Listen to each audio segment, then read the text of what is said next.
Assalamualaikum warahmatullahi wabarakatuh. Selamat siang. Saya Muhammad Farlaksan, mahasiswa program studi bimbingan dan konseling Islam, Fakultas Usuluddin Adab dan Dakwah, Universitas Islam Negeri Palopo.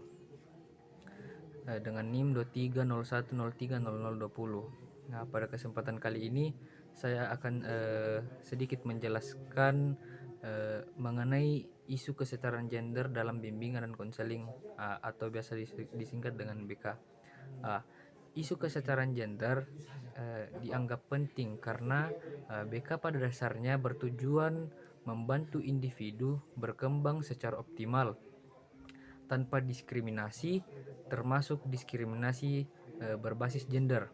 Nah, pertama kita perlu memahami bahwa gender bukan hanya soal jenis kelamin, tetapi juga peran, harapan dan konstruksi sosial yang diletakkan pada laki-laki dan perempuan. Dalam praktik BK, konstruksi sosial ini sering memunculkan bias dan stereotip gender. Contohnya, laki-laki sering dianggap harus kuat, mandiri, dan tidak boleh menunjukkan emosi. Sebaliknya, perempuan sering dilabeli sebagai lebih emosional dan lemah. Jika konselor tidak menyadari bias ini, maka proses konseling bisa menjadi tidak objektif dan merugikan klien.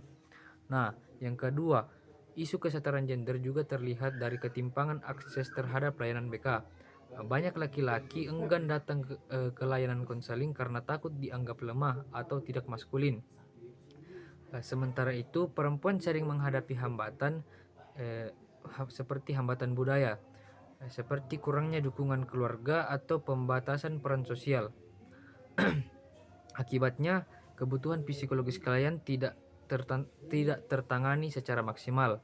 Selanjutnya yang ketiga, di sini saya akan menjelaskan bahwa BK sangat erat kaitannya dengan kasus kekerasan berbasis gender, seperti kekerasan dalam pacaran, pelecehan seksual, maupun perundungan berbasis gender. Dalam kasus seperti ini, konselor dituntut memiliki perspektif gender agar tidak melakukan victim blaming, yaitu menyalahkan korban. Terus konselor harus mampu memberikan rasa aman, empati, serta pendampingan yang berpihak pada korban. Selanjutnya kita juga perlu melihat tekanan peran gender yang dialami klien, khususnya di lingkungan pendidikan dan keluarga. Perempuan sering menghadapi beban ganda antara tuntutan akademik dan peran domestik, sementara laki-laki sering dibebani tuntutan untuk selalu berprestasi, dominan dan tidak gagal. Tekanan ini dapat memicu stres, kecemasan, bahkan masalah kesehatan mental.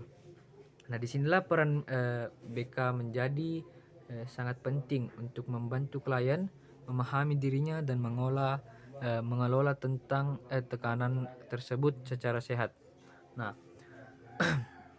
Oleh karena itu, konselor harus memiliki sensitivitas dan kompetensi gender. Konselor harus bersikap adil, terbuka, dan tidak diskriminatif terhadap semua klien, apapun gendernya. Layanan BK yang berperspektif gender akan membantu klien mengembangkan potensi dirinya secara optimal, serta menciptakan lingkungan pendidikan yang aman dan inklusif.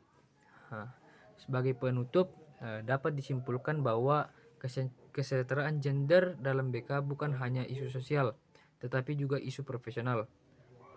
Dengan memahami dan menerapkan perspektif gender, konselor dapat memberikan layanan yang lebih manusiawi, adil, dan berorientasi pada kesejahteraan klien. Mungkin hanya itu yang bisa saya jelaskan. Saya ucapkan terima kasih. Billahi taufiq wal hidayah. Wassalamualaikum warahmatullahi wabarakatuh.